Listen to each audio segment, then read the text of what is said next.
This landmark judgment relates to A.D.M. Jabalpur versus Shivkant Shukla. So, the very introduction that we put forward in this lecture relating to this landmark judgment is about the 1975 national emergency, which was proclaimed under Article 352 of the Constitution of India by the then late President Fakhruddin Ali Ahmad on the very instruction of the then late Prime Minister MISA Indira Gandhi. So this very judgment revolves around the Maintenance of Internal Security Act, which is known at that time as MISA.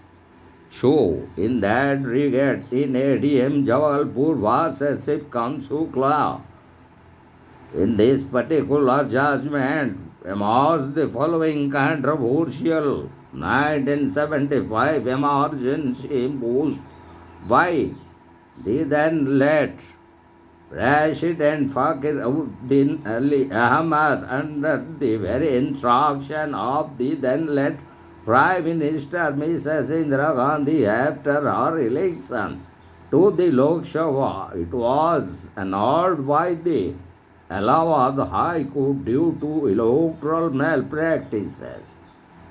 Mrs. Gandhi faced a potential 6-year ban from holding office in response to this political crisis. Mrs. Gandhi declared a state of emergency on June 25, 1975, and subsequently suspended citizens' right to approach the Supreme Court as provided under Article 32 of the Fundamental Rights as judicial review. To enforce those fundamental rights, in particularly Article 14, which relates to right to equality, and Article 21, which relates to right to life and personal liberty, and also those safeguards provided under Article 22 relating to preventive detention as per the Preventive Detention Act of 1950. Further, with emergency in effect and fundamental rights suspended, the government used the Maintenance of Internal Security Act to arrest most of those political opponents and critics who launched the total revolution under the leadership of the then late Jayaprakash Narayan. So many critics and opponents were arrested by the then late Prime Minister Mrs. Indira Gandhi, such as Jayaprakash Narayan, Atal Bihari Vajpayee, Morarji Desai, Nanaji Deshmukh, Jaj Fernandez, Professor Madhu Dandabate, Surendra Mohan, and Biju Patnaik from Odisha. Despite obtaining favorable orders from various high courts for their release, these detainees found themselves unable to secure their freedoms due to the suspension of Article 32 of the Constitution. So the state challenged these High Court orders in the Supreme Court, consolidating the cases under as A.D.M. Jabalpur case, leading to a landmark decision that profoundly impacted the interpretation of personal liberties during times of national crisis.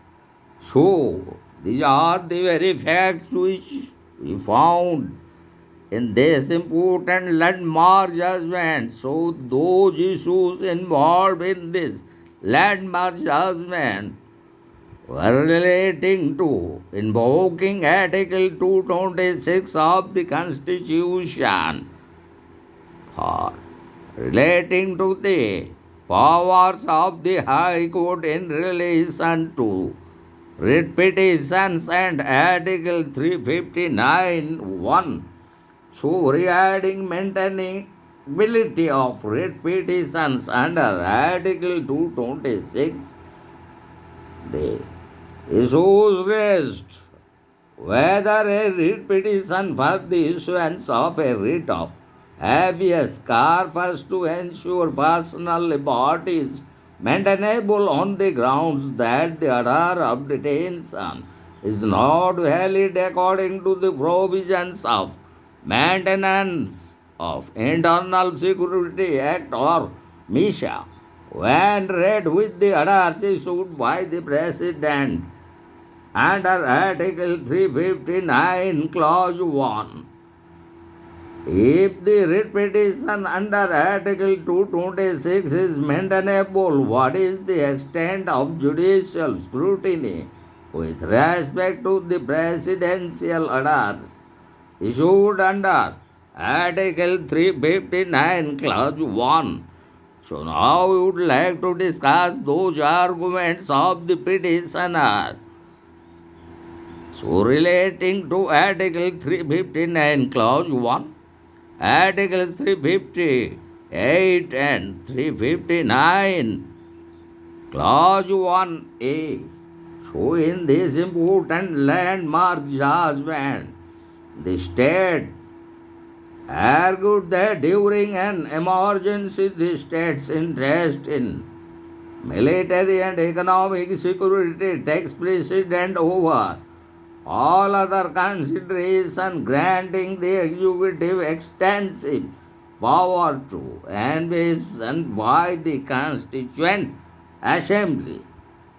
The petitioners contended that Article 359, Clause 1 of the Constitution explicitly suspends the right to approach the judiciary for enforcement of fundamental rights, including Article 14 relating to right to equality and Article 21 relating to right to life and personal liberty, and invoking Article 22 for those safeguards relating to preventive detention.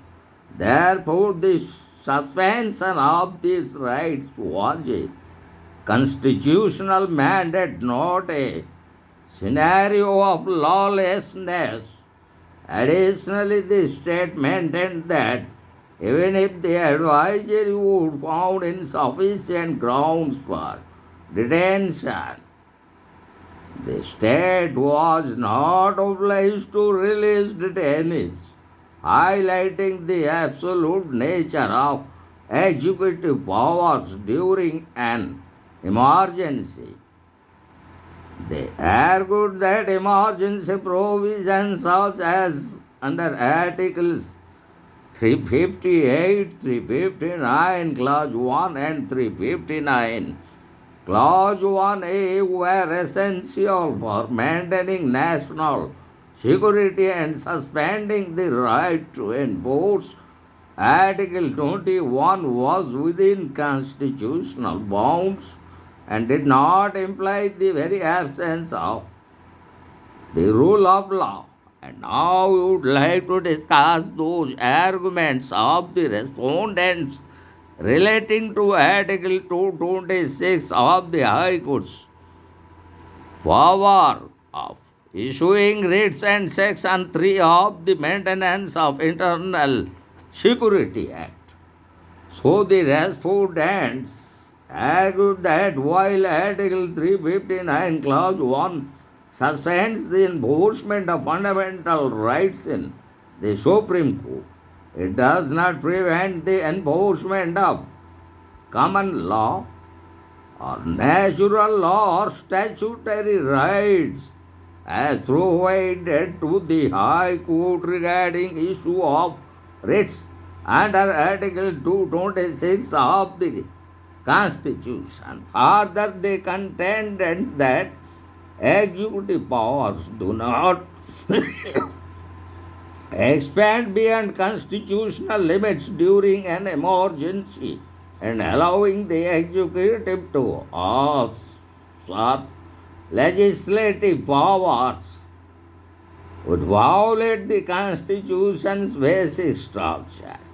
They emphasized that rights to life and personal liberty, as provided under Article 21 of the Constitution of India, are not the sole sources of these rights, and the emergency provisions should not be interpreted to allow unchecked executive powers.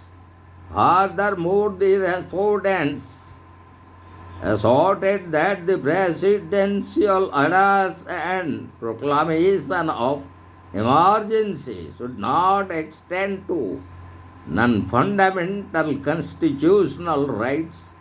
Further, they argued that the executive's actions must remain within the scope defined by the legislature, consistent with the principles of sovereignty, democracy, and republicanism enshrined in the very Constitution's preamble. They also highlighted that Section 3 of the Maintenance of Internal Security Act conditions the power to arrest, and any detention that does not meet these conditions should be deemed beyond the executive's authority. So now we will discuss about the very important judgment delivered in this important leading case, A.D.M. Jabalpur versus Shivkant, Shukla, as a majority decision was rendered by a constitutional bench. So the very majority decision delivered by the constitutional bench, comprising Chief Justice, the then Chief Justice N. Roy, Justice M.S. Beg, Justice Y.V. Chandrajuda, and Justice P.N. Bhagavati, with a powerful dissenting opinion, also delivered by Justice H.R. Khanna. The Supreme Court, by a majority of 4-1, ruled against the detainees. The majority decision held that during a state of emergency proclaimed under Article 359, Clause 1 of the Indian Constitution, individuals do not have the right to petition the High Court under Article 226 for habeas corpus or any other writ to challenge the legality of their detention. Further, the majority affirmed the validity of Section 16A, subsection 9 of the Maintenance of Internal Security Act. It was ruled that all executive actions must be performed in accordance with the laws passed by the Parliament, and the court does not possess the power to review the validity of a detention under the Maintenance of Internal Security Act. Further, the majority decision asserted that the basic structure theory cannot be invoked to create a conflict within the Constitution, and highlighted the importance of viewing Part 3 of the Constitution, which contains all those fundamental rights from both negative and positive aspects. And now we would like to discuss the dissenting judgment or dissenting verdict delivered by the The then Justice H.R. Khanna, who dissented vehemently, asserting that even during an emergency, individuals cannot be deprived of their right to life and personal liberty without authority of law. Further, he argued that Article 21 is not the sole repository of the right to life and personal liberty, and substantive rights remain intact even when procedural powers are restricted during an emergency. Justice H.R. Khanna emphasized in his dissenting judgment the sanctity of life and liberty, advocating for their preservation as a hallmark of a lawful society. So now we would like to conclude our discussion on the very judgment delivered in A.D.M. Jabalpur and Shivkant Shukla's case, which is a landmark judgment. So the decision in A.D.M. Jabalpur case was widely criticized for its approach to civil liberties and the rule of law. It was seen as a black mark on the judiciary for upholding executive overreach and failing to protect individuals' rights.